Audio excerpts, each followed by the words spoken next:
Qui dirige Madagascar ce mardi? Plus le président Razoel, selon les députés malgaches. 130 d'entre eux sur 163, soit plus de la majorité des 2/3 requis, ont voté sa destitution dans l'après-midi.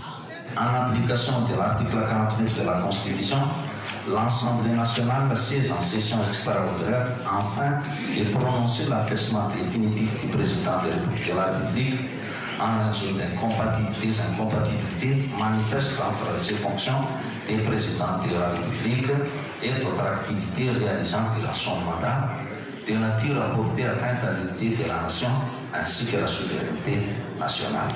Une destitution illégale selon Andj Razoel, qui continue de s'exprimer depuis son exil quelque part hors des frontières de son pays. Lundi soir, il écartait toute possibilité de démission dans un message vidéo.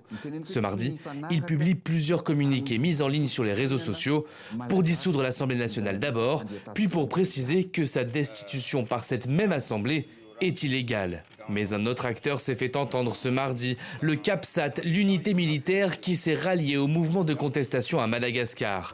Son chef a pris la parole juste après le vote de la destitution du président Razoel.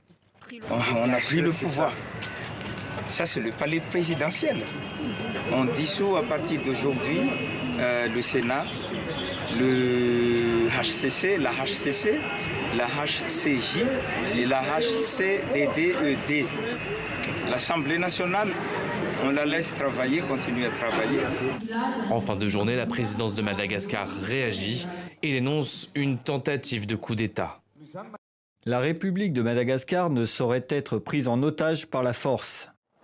Une situation confuse mais qui semble convenir à la plupart des manifestants réunis encore ce mardi place du 13 mai.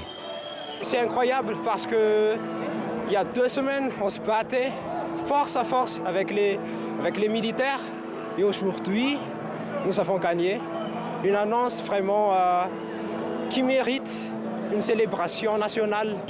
Une célébration nationale qui s'organise de manière spontanée dans la capitale. Après des jours de tension et de violence, au moins 22 personnes ont été tuées et plus d'une centaine blessées d'après un bilan de l'ONU pendant toute la période de manifestation.